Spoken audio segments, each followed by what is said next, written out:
എന്ന് പറയുന്ന വല്ലാത്തൊരവസ്ഥ.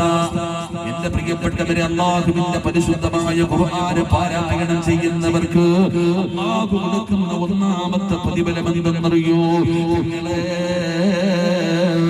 മരിക്കുന്നതിന്റെ അന്ന് വന്നിട്ട് ചോദിക്കുകയാണ്, ഇതാരാ? സ്വന്തം മകൻ ഉമ്മാനോട് ചോദിക്കുന്നു, ഉമ്മ എന്നെ അറിയുമോ? എന്റെ മോനല്ലേടാ, എന്റെ കൂടപ്പിറപ്പിന്റെ മോനല്ലേ, എന്റെ സഹോദരിയുടെ മോനല്ലേ, നീ എന്റെ കുടുംബത്തിലെയല്ലേ? ഖുർആനുമായി ബന്ധപ്പെട്ട് ഖുർആൻ പാരായണം ചെയ്യുന്നവർക്ക് അല്ലാഹു കൊടുക്കുന്ന ഒന്നാമത്തെ പ്രതിഫലം എന്തെന്നറിയോ? അവരുടെ ബുദ്ധി തിരിയൂല, വല്ലാത്ത ഓർമ്മയാവും. വല്ലാത്ത ഓർമ്മയാണ്. അവരുടെ ബുദ്ധി അല്ലാഹു തിരിച്ചു കളയൂല, അവരുടെ ഓർമ്മ അല്ലാഹു തിരിച്ചു കളയൂല.